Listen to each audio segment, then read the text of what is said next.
All right, we're probably down to maybe our next to last show of the year. Yep. So, conference championships are over, Super Bowl set. Yeah. So we're gonna cover all that. We had a pretty good day today, man. You know, we got to eat a couple of our favorite food places. So,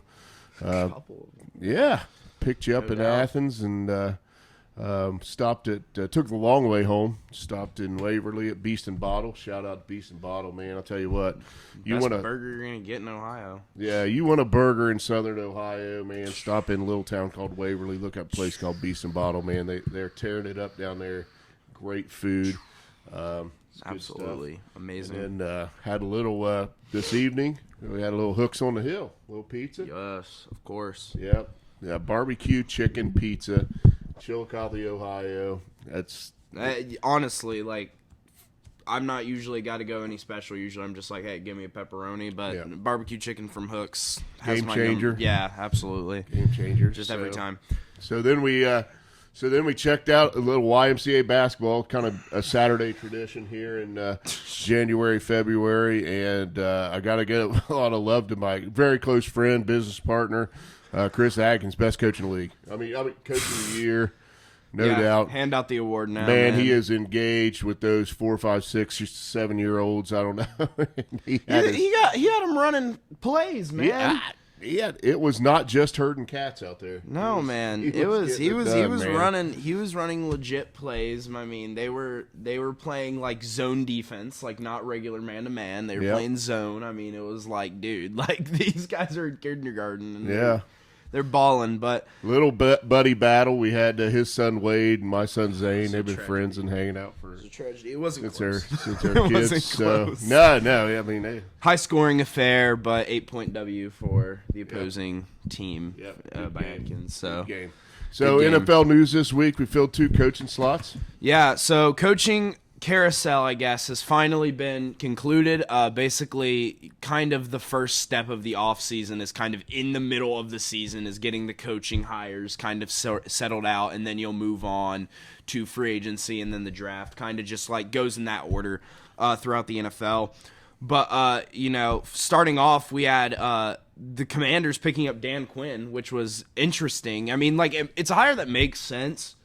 It just kind of came out of nowhere, though, because I didn't expect, like, the Commanders to go out and get him. Yep, so Dan Quinn, defensive coordinator with the Cowboys, right? So a former defensive head coach, guy, too.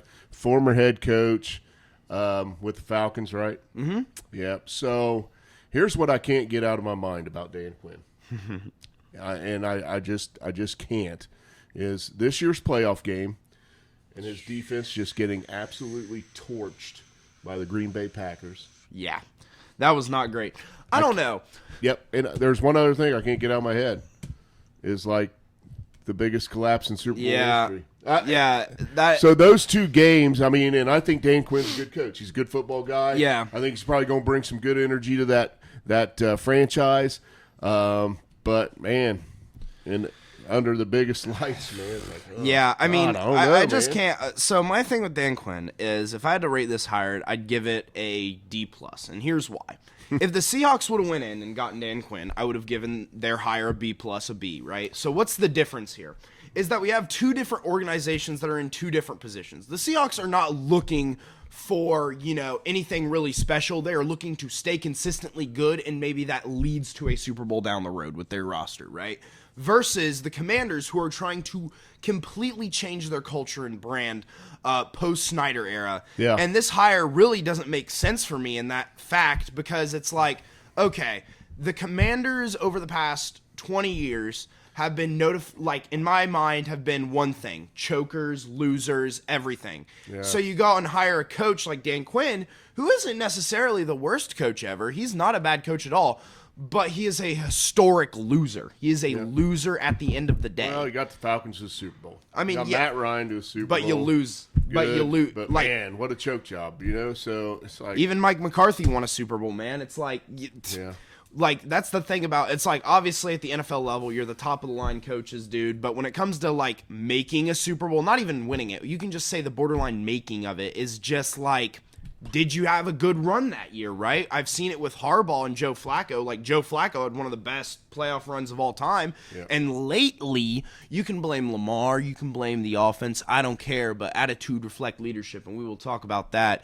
Harbaugh really did not impress me with the Ravens against the Chiefs, but we will talk about that. Yeah, we'll get into that game. But sure. So those are the two big things that stick out to me about Dan Quinn. And if you want a culture change, which you mentioned, that's what really the Washington Commander franchise needed. You had two guys out there in Belichick and Vrabel. I don't know if they were talking to him. I don't know if they were on the table for these guys. I don't know if the Commanders were on the table for either one of them. Yeah. But, man, I mean, if you want to set a tone, those two guys are tone setters. The day they stand at the podium, they are setting the tone for what this. And I think, I'm not a Vrabel hater by any means. I'm not trying to demean him in this way, but like with a guy like Belichick on the board, when you're trying to, we talked about this in a show before, where it's like with a guy like Belichick, who is a historic winner, the complete opposite of what your franchise has been for the past 20 years, it seems like an obvious choice. Yeah. And I get there are reports coming out now that some owners and GMs were, or not some GMs, but some owners were worried that he wanted full control over personnel decisions, which, like, I get it. Yeah. But, like, at the same time, like, conversate with this guy. Like, he wants to coach, obviously. Right. He's still in the cycle. He talked to multiple teams. Yeah. It's just like, you've got to communicate, like, hey, we don't trust you, you know, in that respect to do GM. Maybe if you prove yourself or something. I don't know. Yeah. Either way, it just seems like too good of a coaching job to pass up, especially for a franchise like the Commanders. But whatever. I mean, yeah. And the other one, I honestly can't speak like intelligently about Mike Macdonald very much. So maybe you have a little more detail. Mike Macdonald. But I will say this, and then I'll let you go.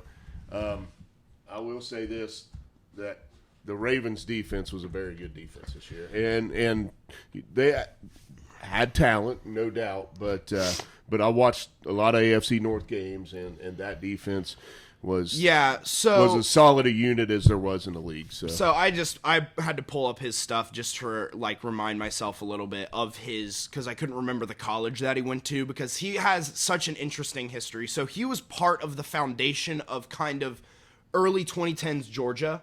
Okay. So he was a graduate assistant at Georgia 2010, then kind of sat there as like an assistant on the defensive end, and then went to the Ravens in the NFL, was kind of coaching there for a long time, went to Michigan in 2021, became the DC there, right? Okay. You know, Ravens feel like, hey, this guy proved himself in college, former, you know, Ravens coach, right? This guy seems like a guy that we can, you know, pick up, right? Yeah. So they go in and they're like, hey, you want to be our defensive coordinator, right? So he's been there for 2 years, 2022 and 2023, has done a pretty stand-up job there with how he's built the Ravens unit, and now the Seahawks are like, hey, we trust you. He's the youngest head coach right now, officially. Like 36? Yes, 36. Yeah. So he is, you know, he's got a lot forward if he can be a solid coach. You know, one thing that I think is going to happen now, since everything's filled, and Pete Carroll did want to coach, but he did want to stay with the Seattle organization. So you're bringing in a young guy. He's going to bring a lot of energy, and Carroll's an energy guy, right? I mean, he is, you know, still looked like he was in his 50s out there this year running up and down the sidelines. So, and you're right. They really didn't need a culture change in Seattle. I mean, the organization is pretty close right now. I mean, I think this is a really good move, because it shows me that Seattle is trying to kind of get to the forefront, and they say, hey, we're going to take a shot on a young guy. If it doesn't work out, it doesn't work out. But like right now, take this shot on the young guy if our team improves, cool. But like, let's be real, the Seahawks, what the team they've built right now is kind of unsustainable for Super Bowl contention. Yeah. Because it's like, it's a good team that's going to contend for the playoffs every year. The problem is that once you get into the playoffs, you're not a team that's a Super Bowl contender, and your team is not necessarily young. And, like, you've got holes, and they're filling it out on the defensive end, which is what I love this hire. Yeah. Defensive-minded head coach. They've gotten some young defensive players like Devon Witherspoon back there, Tariq Woolen, two great corners in the league. They are building something there and trying to rebuild kind of to be, you know, like getting out ahead of the game of the rebuild, basically, like because they know it's inevitable, but they want to compete and rebuild at the same time. I think it's a smart move. But the one thing I will note about this coach is he actually didn't play football in college, which is very, very rare for NFL head coaches. They usually hit the college level at least, even if it's a smaller, D2, D3 school. But this guy actually didn't play football in college. He did go to the University of Georgia, so obviously a little bit of competition. Mike McDonald and Mike McDaniel, the two guys that are. Yeah, I know, right? So weird. But either way, I don't think it's a bad hire. I'd give it a B, but it's just, he's young. What a great opportunity for a young coach. Yeah, absolutely. Come into a pretty well-run organization, and if you've got Pete Carroll in the front office, I'd be like, hey, come on down, coach. Yeah. Hang out. I want to be around you. You know what I mean? Because you've kind of had a standard. Oh, yeah. I'm not going to say a standard of excellence, but Pete Carroll's done a pretty good job in the league for a long time. Yeah. So finally, I didn't actually. I kind of just remember this while we were talking about head coaches, because we do have another major hire that we kind of forgot about. Okay. So it's not a head coaching fill, but it's a coordinator fill for Pittsburgh. Of course. Yeah. How could we have possibly missed it? So over the week, Pittsburgh had found their OC. It was Arthur Smith. First off, a move that came quite literally out of nowhere for me. Like, I was like, okay, how, why? Like, no connections to the team really at all. Yeah. Right? Like, never has even coached, like, Pittsburgh, like college, never coached in Pennsylvania, dude. Like, I mean, this dude has been to North Carolina, Ole Miss, and the Tennessee Titans, and then, of course, Atlanta Falcons. Like, there's no Pittsburgh stuff there. I mean, went to high school in Maryland. This makes no sense from that connection standpoint. But then on top of that, it makes no sense from a coaching hiring standpoint after the year he just had and after his tenure as the Falcons head coach. Offensive-minded coach who seems not competent enough to run an offense. Now, granted, his quarterback situation was never really good in Atlanta. He was kind of bouncing around with a bunch of guys who were never going to be the answer. Right. But at the same time, he ran an offense that didn't utilize his best players, right. Which is... that's what I was going to say. You had some pieces. When you have some pieces, you got to use those pieces. Why is Jonnu Smith out-receiving... Kyle Pitts on a daily basis? Right. That's just something that shouldn't happen. Like, why is Tyler Algier, who had notoriously he had a couple banger games this year, but for the most part, I guarantee if you look at it, about 13 of those games he was averaging less than 3.4 yards per carry. He looked like crap most of the time, and he's getting even amount of carries with Bijan, and I get kind of having that 1-2 punch and keeping it. But you've got to, if you're going to have a 1-2 punch, your other guy still has to be good. If Bijan's getting less than 15 touches in an NFL game and he's on the roster, it's probably bad. Yeah, and he has not impressed me as a head coach. Obviously, head coach is a harder job. He was the offensive coordinator for the Tennessee Titans in 2019-2020, so he did work heavy with a pretty solid Ryan Tannehill-led Titans team, and I think that's kind of why he's got this behind him, where it's kind of like, hey, look what I did with Ryan Tannehill. Look what I did with the Tennessee Titans. But we're 3 years removed from that, man. 4 years removed. It's just, I hate this hire a lot, especially with, people like Cliff Kingsbury on the board, which I was notoriously a Cliff Kingsbury hater at the head coaching position, but at the OC, that seems like a perfect fit. I just can't justify in any way this coaching hire, and I really do not like it. So very disappointed. All right. And you got your Steelers. Yeah. Rant in. Either way, we can move on. Okay, well, let's talk about it. Let's talk about these couple of games here. Got 2 games to talk about from last week. We can talk about the Chiefs and Ravens first. Yep. Chiefs take care of the Ravens in Baltimore, 17-10. Yeah. Weather was pretty bad, and a lot of rain, and so it ended up being a pretty low-scoring affair. But there's some very interesting statistics in this game, bring up stats. and I think you're going to talk about Harbaugh and maybe some of his offensive game plan. Mm-hmm. And I'm just laying that soft toss out there because I know what I had written down. And I know you mentioned Harbaugh, and it's like, okay. Yeah, so I'm going to say two things. One, people have already pushed forward the narrative that Lamar is a playoff choker yet again, completely ignoring the Houston Texans game. And listen, I hate the Ravens, but I am a Louisville fan, so I will defend Lamar, and I am biased, I admit. But at the same time, you cannot put this on Lamar. Any coach that takes their dual threat, major scrambler quarterback and decides you're going to pass it 37 times is not an intelligent coach. Yeah. And that's the first gripe, because that's not even the worst of Harbaugh's offensive. So he completely didn't prepare for this game in my mind, because you're having your quarterback throw 37 times. That is a guy who not necessarily throwing. You don't even win.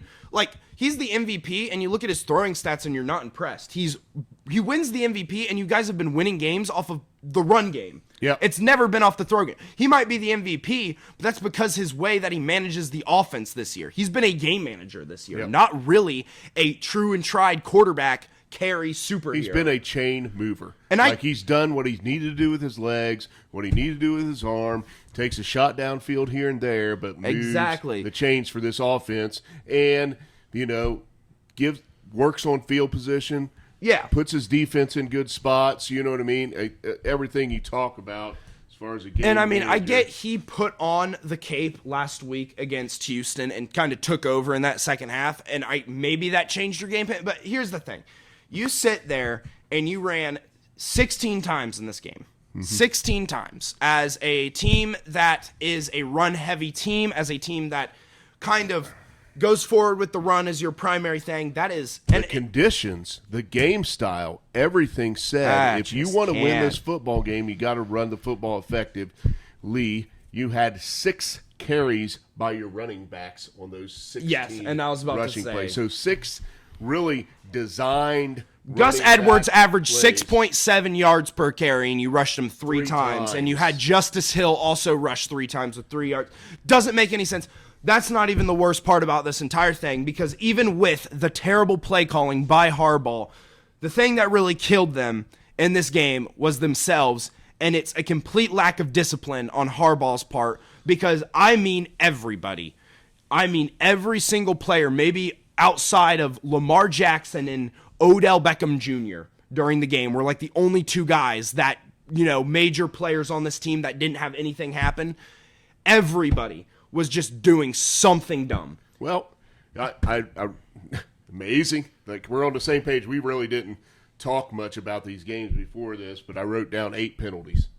8 penalties, and it just seemed to come. I mean, was it Zay Flowers that had the dumbest penalty ever? Yes. And it set up the biggest, turnover. 95 yards, by the way, on those penalties. Biggest turnover play of the game was when he fumbles it going into Zay Flowers single-handedly killed the drive. And if he had not done his stupid crap after his big, huge catch that put him in position and moved him back, that play never happens. The Zay Flower drop play never happens. So, you change the course of history, basically, with your stupidity, then you end up in a situation, man, karma's a bitch, isn't it? Yeah.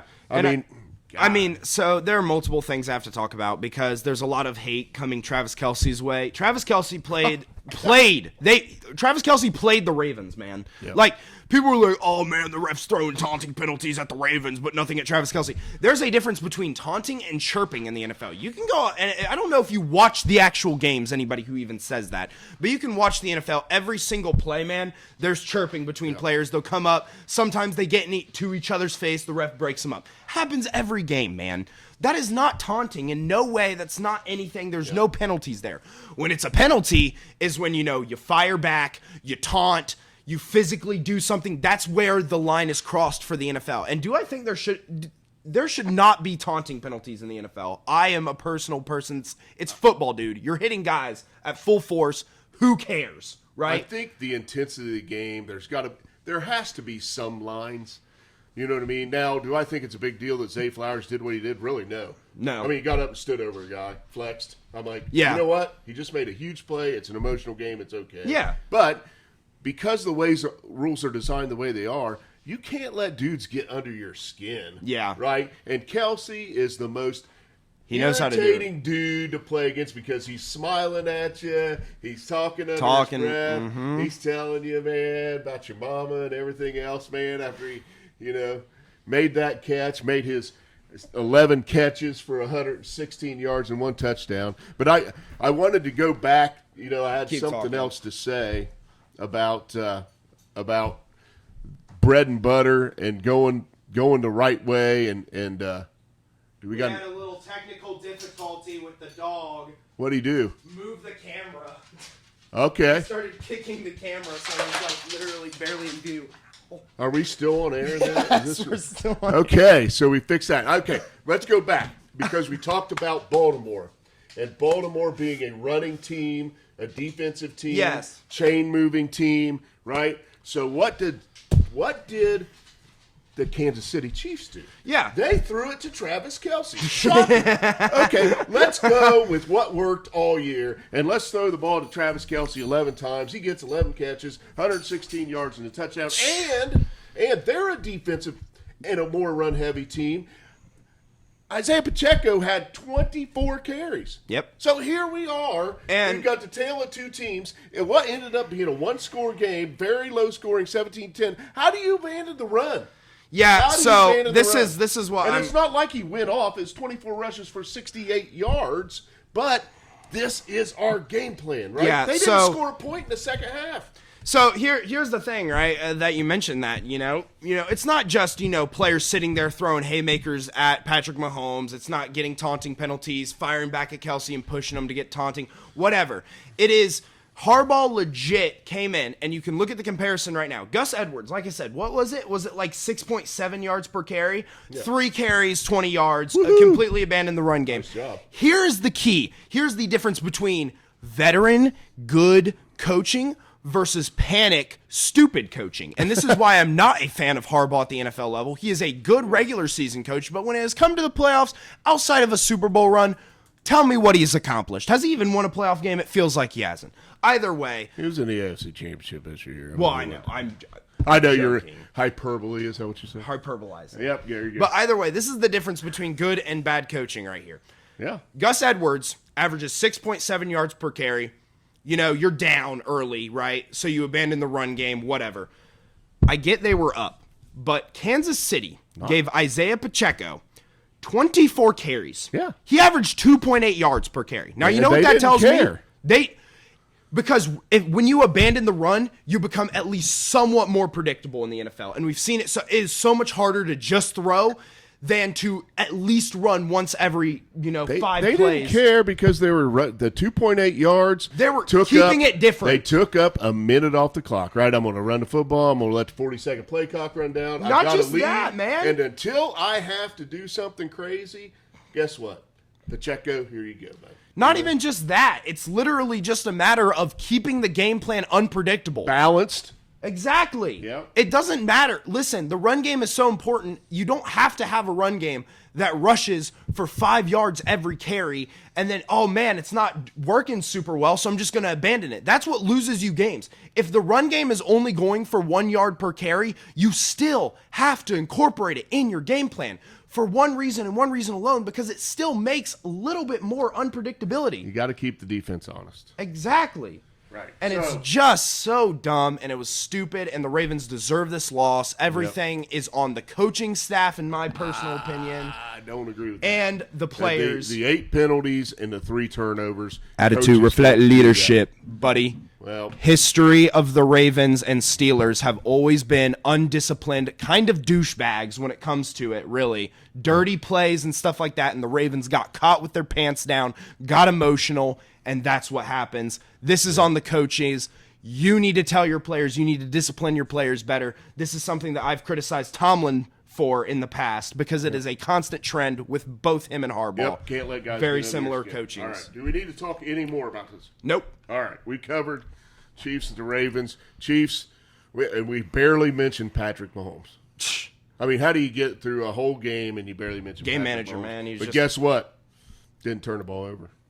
Just played good football. They only had 3 penalties. No It was like super- 30 yards, right? Yep. So anyway, they just executed better. That's so true. It's just and- Andy Reid played hardball. Travis Kelce played the Ravens defense, and Kelce, Patrick Mahomes played. You know, see this whoever. grin, baby, ear to ear. I mean, he was just like, yeah. All right. I'm on top of the world, buddy. All right. So we ended up with in the NFC Championship game. Ended up with a 3-point game. Man, it was really a good game. It was. It was a tale of two halves, though. It was Yep. a tale of two halves, and somehow, some way, the Lions lost that momentum, and then they just had, play after play just not go their way in the second half. So, I mean, I don't know how many drops they had. I know Reynolds had 2 crucial drops. I know Laporta had a drop. It was just drive-killing stuff. And then the Gibbs fumble, where it happened and when it happened, was just like you just the felt worst. like, oh, I mean, that was the drive and the moment in the game where they had to take some momentum. That was back. the moment where it was kind of And over. it was like, I mean, that was the gut punch that just, and you just knew the 49ers were going to take that field position and do something great. Yeah, no. So, just talking about this game a little bit, and like you said, just crucial plays at crucial moments didn't go their way. If you haven't learned it already from watching the NFL for however long you've watched it, is that you need things to go your way, and this is in every sport, in order to win games and win championships. It's just the truth. You can go back through every Super Bowl winner, and you can go back through every NBA champion in particular, and you could put an asterisk behind each championship for one reason You're or going another. to look at 5 plays in a game and see which way they went for a team, 5 crucial plays, and it just seemed like and it happened. It's how the Patriots won for so long, second man. half of this game, those went the 49ers' way. It's how the Patriots and they won for so long, executed too. man. I'm not going to. Oh, no. But it was a very even game. I mean, if you look at this game statistically, I'm just going to read off a few for you. Right, total yards 442 to 413, passing yards 260 to 258, yards per play 6.1 to 6.3, first downs 28-23, sacks 2 to 2, turnovers 1 to 1. I mean, you go down the line and you look at the team stats, and it was like, can you tell me which team was which? Yeah. No, you don't know. I mean, it didn't matter. This was a game you had to watch to see exactly what happened. Yeah. You just can't look at the stat line. You had to see what happened down the stretch and who executed. and who Yeah, didn't. here's even more, tied in turnovers, penalties 15 versus 20 in terms of yardage, 2 to 1 punts, 2 sacks allowed. I mean, fourth down efficiency 1 for 3 versus 0 for 1. Third down efficiency 6 for 12, both at 50%. Like, it is just straight up a game that was even down the board. That's why there's a 3-point gap there. Yep. And at the end of the day, it just happened to be that the plays that needed to go Detroit's way instead of San Fran's way ended up going San Fran's way instead of Detroit's. And that's how the Lions ended up losing this game. I feel like if the Lions could have got a score in the third quarter, which they got shut out in the third quarter, if they could have found a way to get a score in that third quarter and keep keep that gap right there and made 49ers a little more desperate. 49ers just, we talked about sticking with your game plan and not panicking and doing what you do. I mean, it was like difference between Christian good and bad McCaffrey's coaches. going to get us 20 carries. These are the numbers we need to be successful win, and you will see that they executed them. And even on top of that, you can say whatever you want about Dan Campbell. I'm about to talk about that, but Dan Campbell did the exact same thing as Shanahan. He stuck with his guns, and it might not have worked, but at the end of the day, right, that's not on Dan Campbell because it's on an execution point from the players, and we will talk about that. It's completely not on Dan Campbell, and the narrative would have been completely different out of the fan base or the critics of the NFL or whatever if Reynolds catches a ball. Yeah, I mean, he catches the fourth down ball, and everybody's like, "Oh, there's no Dan Campbell." Yeah, and here's what I'll say right now. Here, this is because people like to say it didn't work, so I don't understand the coach's perspective, and the coach was wrong, and the coach is bad, so it doesn't matter, right? Here's the perspective right here, right? You go down 49ers, right? You kick a field goal, right? Okay, cool, right? Let's say everything still goes the way it did for the 49ers at the 34-34 game OT, right? Let's just say that happens if you kick that first field goal, right? Yeah. Cool beans, better position than losing in regular time, right? But let's take an alternative here, right? Because obviously momentum will work in different ways. You convert that fourth down, you continue to drive down the field, you run a little bit more extra time off that clock, and you get into the end zone up that high in that game. Yeah. That's practically a death sentence for San Francisco, and you're sitting there and you've just delivered the right hook, basically knockout punch. Yeah. Guy might get up on 10, right? He's going to stand up barely alive on 10, and then you'll knock him out again. Yeah. That is Dan Campbell went for the win, right? He wasn't concerned with tying, going to the OT. He wasn't concerned with dragging out the game. And yes, it might look like a smart decision, play it safe. He went for the win. You play to win the game in the NFL. And while the coaching decision is not perfect, it's not something that I would have done. I would have kicked the field goal. But I understand it, and I think it was a good play call, and I think it just came down to a wide receiver, $1 million, getting paid millions of dollars, not doing his job. And sometimes that happens in the NFL, and that's it. And you know what I love the most about him and everything is he didn't mention one thing about a player dropping the ball. It's all been on him He for a just reason. owns it. He's just like, hey, I am responsible for the performance of this team. Put it on my shoulders. I got it. And he says he doesn't if I go regret it. back, yeah, I would have done the same thing. Yeah. Yep. So anyway, yeah. And that's what I love about Dan Campbell is the thing about him is not that, he's a tactician by any way, but he's an honest, good coach who will do what he does and he will try to win. He is not here to play safe. He is not here to, oh man, I'm going to kick this field goal right here. He's here to win the game in the best possible way. And that's something I respect because there are a lot of coaches that play too conservative, too safe, and they end up losing those types of games. So if you lose playing risky, it's better than losing playing conservative, in my opinion. So credit to Dan Campbell where it's due. And also, it is a little bit flawed to go for it twice. Obviously, player execution is something major there. But at the same time, you live and die by the risk takes, but at the same time, man, like, dude, one thing goes their way, dude, then it's like the Patriots, and I hate to keep bringing them up, and even the Chiefs, they had so much crap go their way that it's like, that's why they kept winning. That's why these teams are able to execute when they need to, and then you let them get one lucky play, and they're going to win that game, right? Yep. And that's just as simple as how the NFL works, man. They literally caught a ball off a defender's helmet that popped up in the air. Yeah. I mean, that was kind of, but it's funny how the same team seem to have things go their way, right? Yeah. So, you know what I mean? So 49ers back in it, and, we said at the beginning of the year, we said the 49ers would be here. They had the best chance to be here. They had the roster at the beginning of the year. They had it. They stayed healthy enough, went through a little dip, but if you asked me about week 3 who I thought the Super Bowl matchup was going to be, I was going to say these two. And I know a lot of people wrote off the Chiefs. Yeah, I wasn't there at week 3 with the Chiefs yet. I was there from the very beginning. Yep. And you can ask anybody. And they evolved quite well throughout the season. And it wasn't here. But either way, good job, Lions, 49ers. Let's talk about the Super Bowl, the big game now. This is it, right? This is what like 20 weeks of NFL football has led up to? Yeah, it comes down to two great coaches, two very good teams.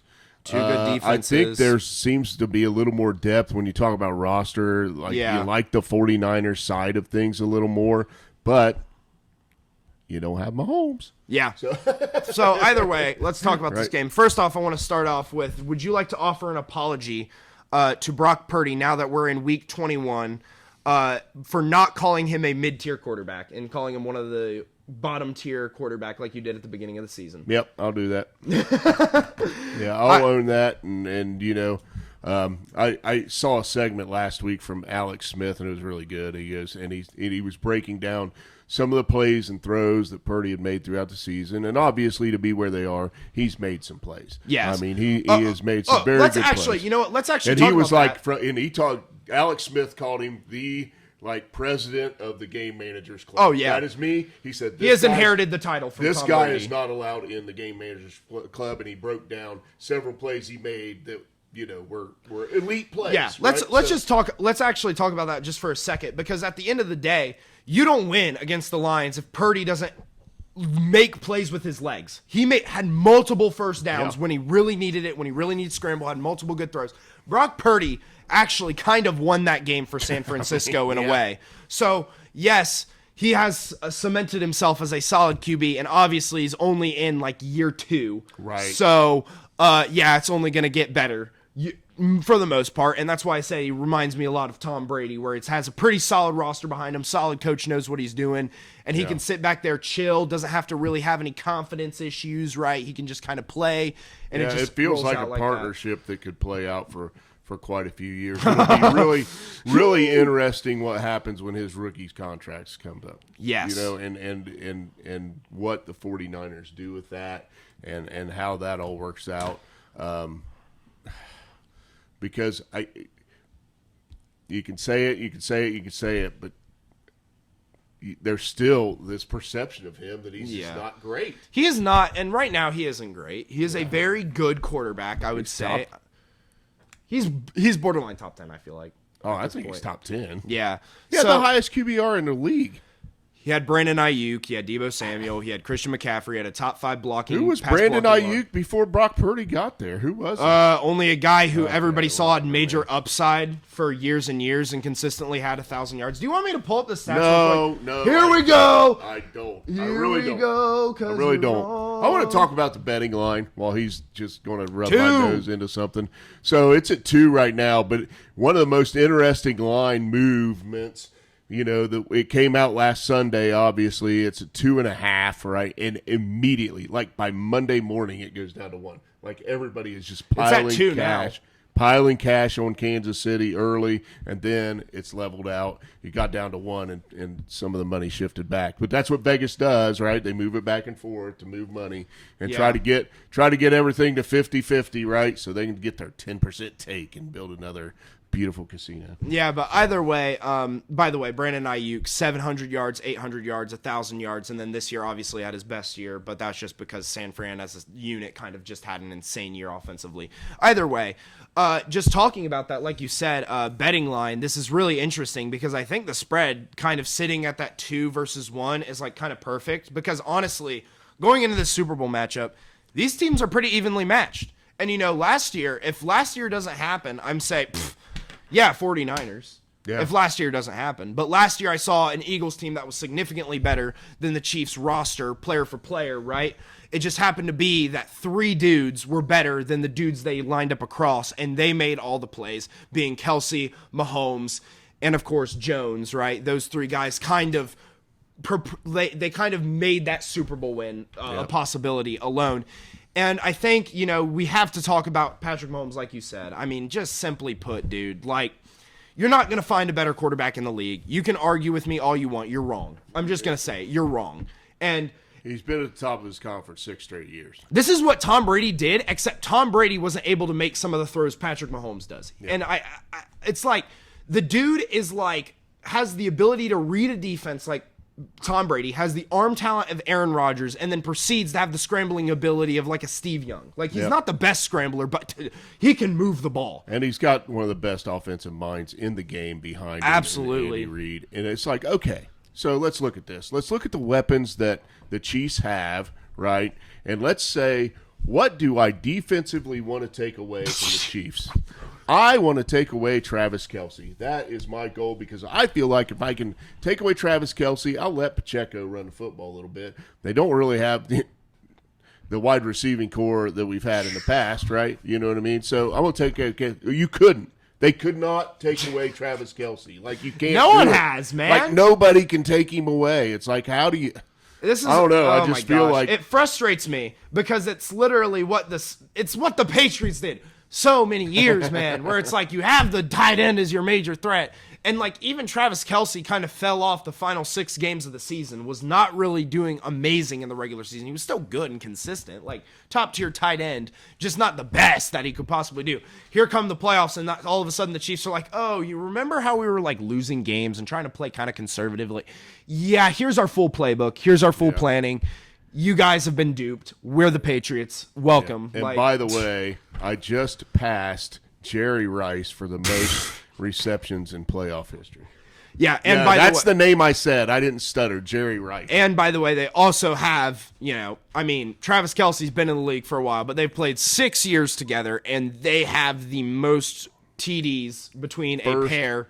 Ballot jackets. Yeah, listen, Patrick Mahomes could retire today and I'd vote him into the Hall of Fame. Absolutely. Travis Kelce obviously has a career before Mahomes too. Yeah. So Yeah, like Travis Kelce has never been anything but a top 5 tight end. Yeah, let's talk about that. He's like 34. Yeah, he has been, it feels like this dude is a dinosaur at this point, dude. It's been kind of ridiculous.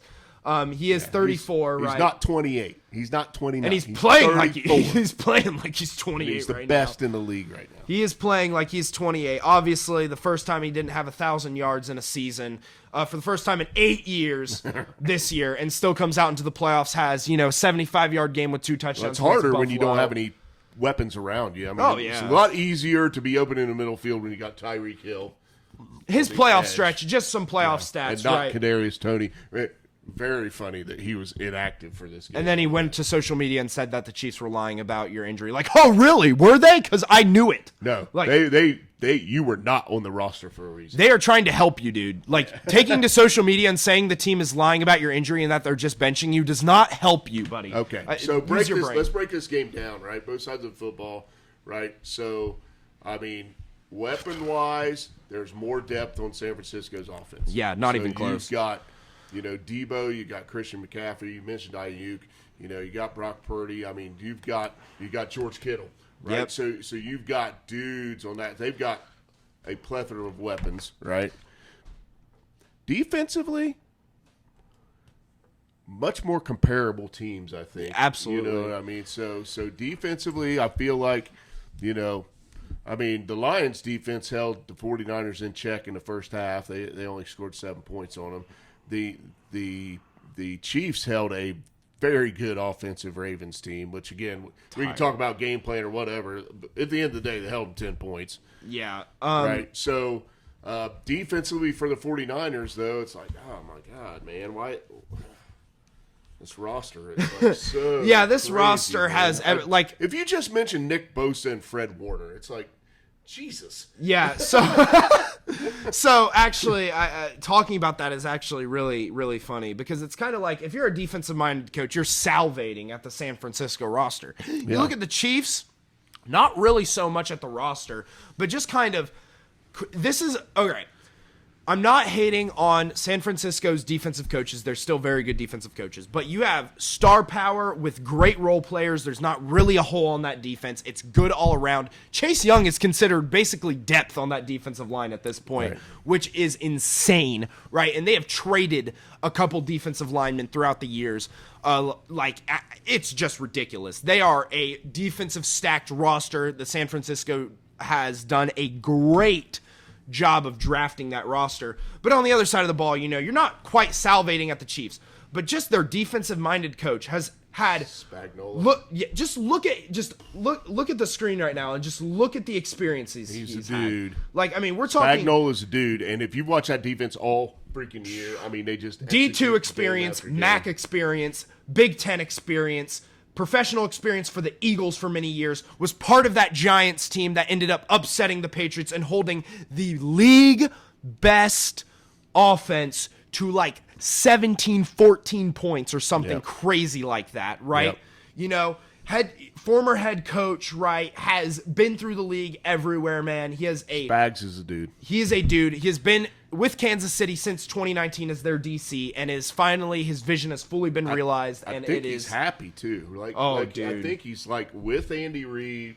They're two old dogs, man. Mm-hmm. Been around for a while, man, and they're just in sync and executing and getting this guy's done. Good, man.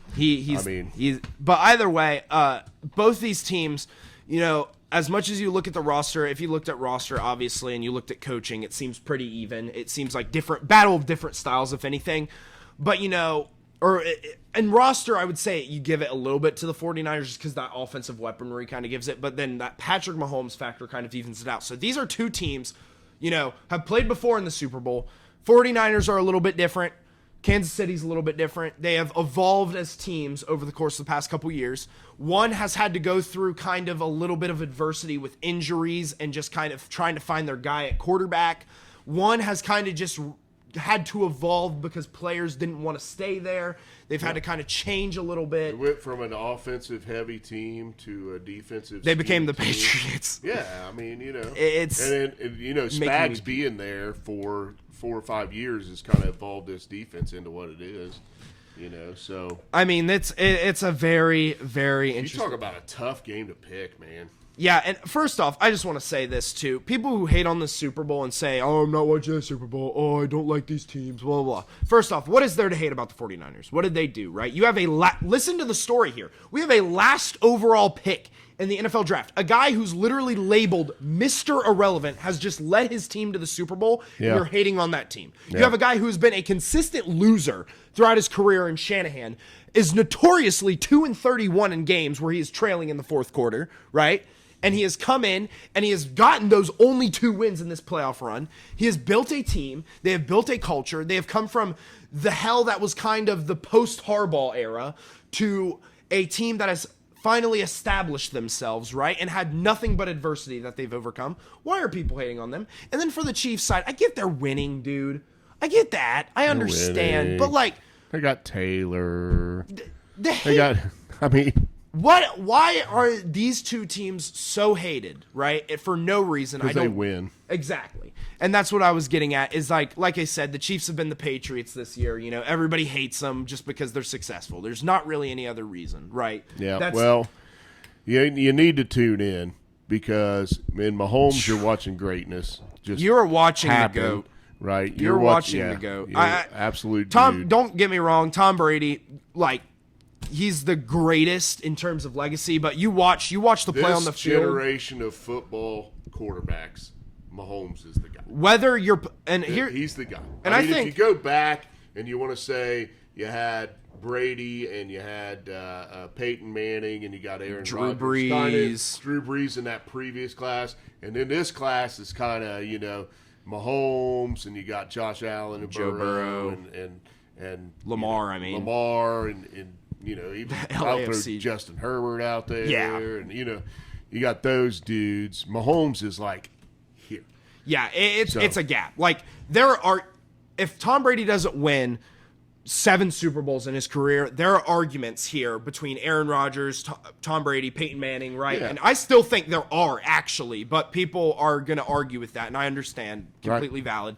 But with Patrick Mahomes, you watch the play on the field, and this is what I constantly say about people who say anybody is better than Mahomes in the league. At any point in time, I'm like, you're just being an idiot. You're just denying the facts. Yep. I'm not trying to prop up Mahomes, but at the end of the day, he is the best quarterback I've ever watched play the game. And it's kind of beautiful to watch because it is an absurd amount of talent that I don't think I've ever bore witness to in any sport since, basketball and LeBron James. Man. Yeah, watching him last year when he was kind of a little banged up in the playoffs and everything, it's just like, what is this guy? And personally, I just got superpowers, man. Like, he's just so good, man. So we got to make some picks here on this game. Yes.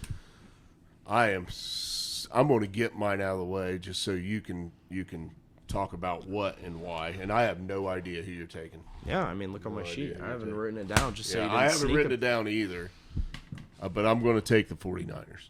And I'm going to take the 49ers because one thing I've learned from doing these shows and everything is stick to your guns, right? You know what I mean? My guns, we both agreed that the best chance to win a Super Bowl this year was the San Francisco 49ers. We said it at the beginning of the year. That roster had the best chance to win a Super Bowl. It's pretty much intact. So I find that so funny, too, that you say that. Great coaching staff. So I am going to stick with taking the San Francisco 49ers, and it's hard to repeat. They're back there. Oh, yeah. They're back there. It's not easy. What, it's been 20 years or something like that? I don't know. So as good as Mahomes is and as the Magic's out there, I'm going to take the 49ers. Yeah, so I find that funny that you say stick to your guns is something that you learned. You kind of learned that in the playoffs here when you took Buffalo over Kansas City, and you didn't stick to your narrative about Buffalo. Smacked me right in the gym, man.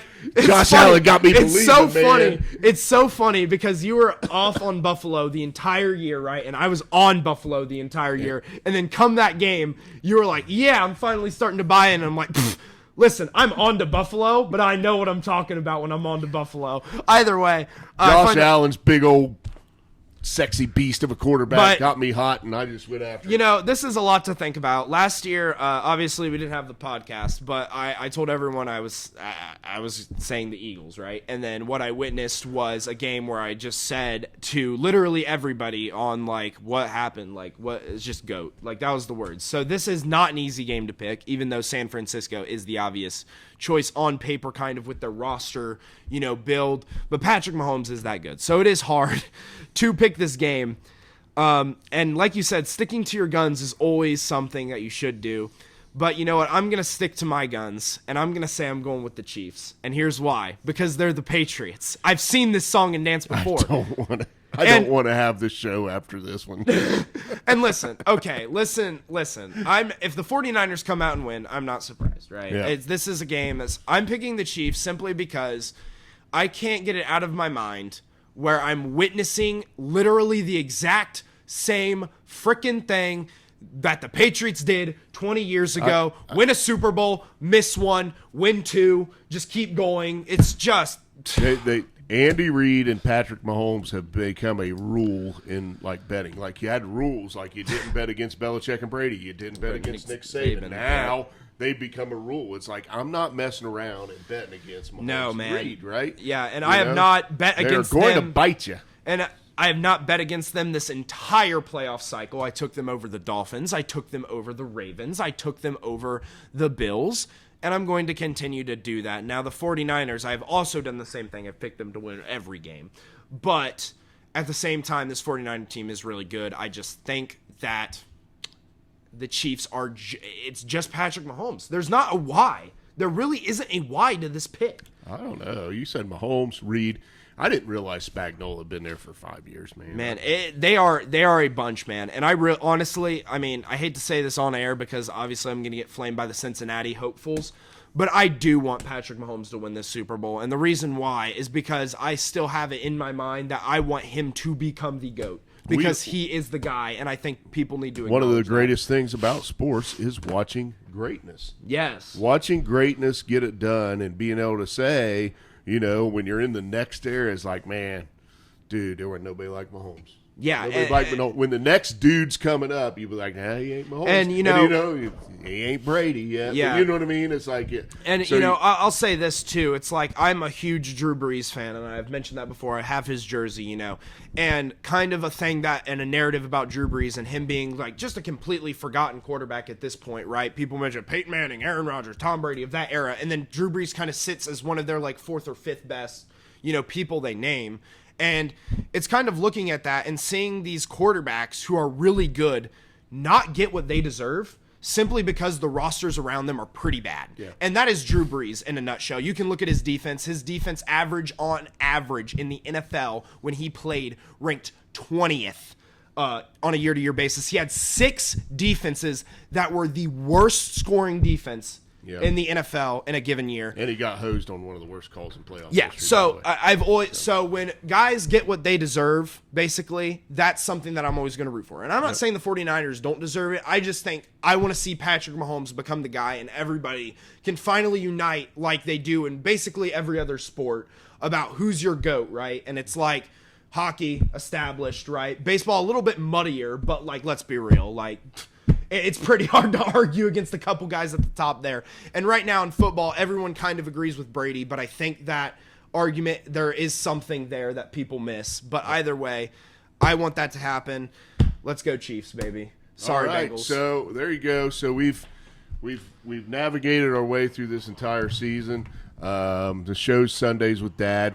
We've if you're just tuning in for the first time, like, we have these conversations every Sunday in our house, and we just decided we wanted to share them with you. So that was the concept for the show, and it's been a great year. So we will be back after the Super Bowl to wrap this up, and I envision us, kind of going to the drawing board before next year and deciding what we want this thing to look like and how we want it to pan out over the next couple years. But I think it's something we've enjoyed doing and we want to stick with. And you will be seeing, I think this is going to end off, like, the Super Bowl show will end off this year, right? I think that's just a given, right? But next year we'll probably start with maybe a free agent show, definitely a draft show will come at some point. We Yep. will have off-season shows, Yep. kind of like we did this year with like the AFC and NFC kind of breakdown. Yep. But it will be a more detailed like kind of thing. We'll have more time to get it together, right? We'll be more prepared, going to the drawing board about what we want to do locally and stuff like that to Yep. shake it up a little bit. Looking for some guests for the show next year. We've talked to a couple people already, so may have some guests come in and do some segments and stuff like that. Yeah.